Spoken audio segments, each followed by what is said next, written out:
everybody, welcome to my channel. My name is Alex and today I'm going to be telling you my May TBR. Now I have 10 books on my TBR for May, but so far in 2019 I have been averaging about 12 books a month. I do expect it to go down a little bit in May since I am starting this channel. It's going to take up a little bit more of my time. So I think 10 for me sounds reasonable, but we're just going to have to see how it goes. The first book on my TBR may or may not happen in April. I haven't checked out from the library, but I might not have time to get to it. And if not, it'll be featured in my May wrap up. And that is The Inexplicable Logic of My Life by Benjamin Alire-Sans. Honestly, I am not quite sure what this book is about. I just know I wanted to read more from this author after I read Aristotle and Dante Discover the Secrets of the Universe. He has a thing for really long titles, apparently. If his last book is any indication, I can imagine that this one is going to follow probably a Mexican-American boy trying to find himself, just kind of a slice of life novel. Regardless, I'm really looking forward to it. I know that it is a contemporary, so I'm just kind of looking forward to it, seeing where it goes. Next, I have a few books that I have on hold from the library right now, and they should be ready for me to read sometime in May. So hopefully I'll be able to get to these 5 books in the month of May. The first one I have is Love and Gelato by Jenna Evans Welch. This one I know is ready for me now, so I will definitely be reading this one in May. All I know is that it follows a girl that goes to Italy. I don't remember why. I think it's either YA or maybe verging on like the new adult age. I don't think it's like a steamy romance. I think it's just a contemporary romance about this girl going to Italy and falling in love with an Italian boy. Next, I have The Cruel Prince by Holly Black. This, if you watched my last video, is one of the books on my booktuber challenge list for the year. Again, I don't know a whole lot about this book. I just know that it involves fae. That tends to be a theme with Holly Black's writing. That's really all I know about it, and I really have not heard anything but good things about this, so I am excited to dive in. Next, we have Defy Me by Tahara Mafi. This is the 5th book in the Shatter Me series. It just came out in April. I am so excited to read this book. I was pumped when I heard that she was writing 3 more books in the Shatter Me series. Read Restore Me pretty much right when it came out. Loved it. Can't believe I haven't already read Defy Me, but I am excited for it. But then I kind of don't want to read it right away because the 6th book actually just got a title, Imagine Me, and it comes out in March of next year. So I almost don't want to read this one yet so that I don't have to wait as long, but who are we kidding? I'm going to go ahead and read it anyway. Next is another book that was also on my booktuber challenge list, and that is The Astonishing Color of After by Emily X.R. Pan. This is about, I believe, a Taiwanese American girl. Her mother actually passes away. The girl says that her mother turns into a bird. I'm not sure. I think it might be a little bit of a magical realism type of element. I'm not sure if that's supposed to be metaphorical or if it's actually happening. But regardless, she then, after her mother passes, goes to Taiwan to connect with her family and learn more about where she comes from. I've heard that it's really emotional. I've heard that it's really phenomenal, and I'm very, very excited to jump in. And finally, the last book I plan to get from my library in May is Crazy Rich Asians by Kevin Kwan.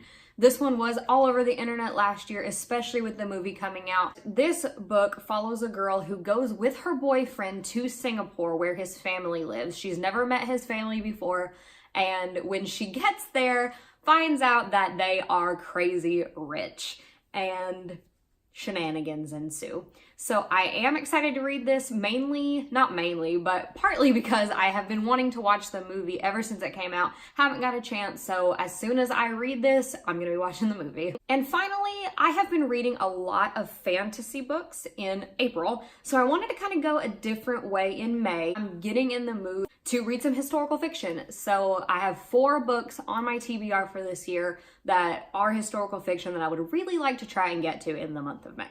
The first 2 books I want to try to read are both by the same author, and they are The Nightingale and The Great Alone, both by Kristen Hanna.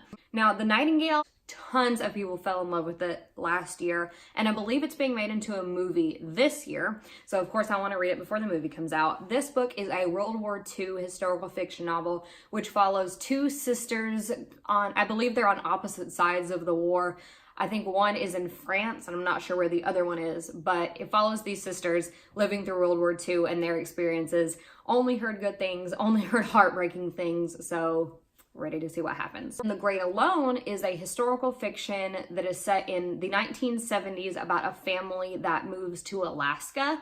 I'm not sure if they're moving to Alaska for the first time or if they're moving back to Alaska, but takes place in Alaska. I've heard fewer things about this one than I have heard about the Nightingale, but I'm excited to see where it's gonna go. I've heard that it's kind of dark and eerie, maybe a little bit. I'm kind of going in blind, but either way, I trust Chris and Hannah.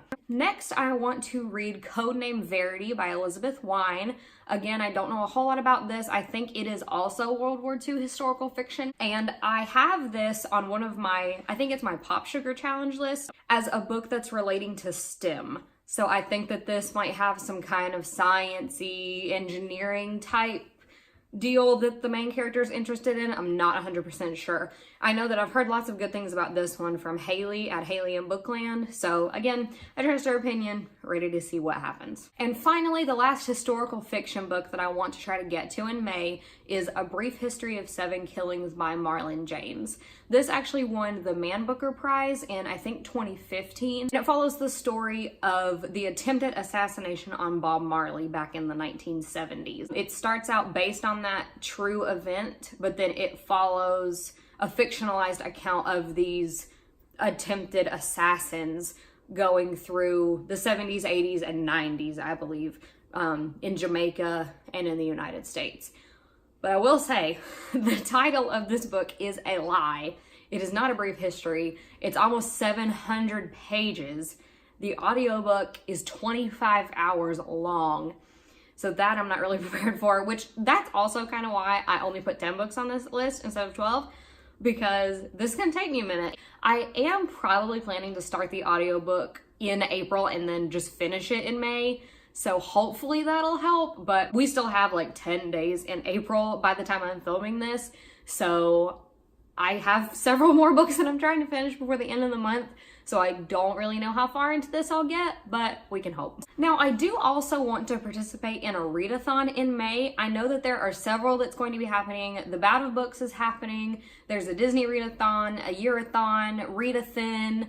I think there's a Game of Thrones readathon that's going to be happening. Lots and lots of readathons. I get all of my readathons from Little Book Owl. Has a whole calendar for the whole year of all the readathons that she knows of, and I'll leave a link down below for you. A lot of the readathons on there are either a month long, which I don't typically tend to participate in. I like to do ones that are like a week, or they don't have challenges listed yet. And I do like to do readathons with challenges because it helps me shape my TBR. But a lot of the readathons have not posted their challenges as of when I'm filming this video.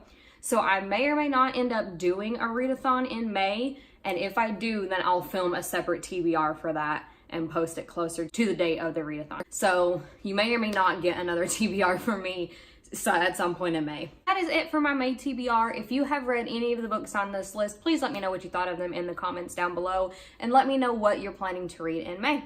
Until next time, bye!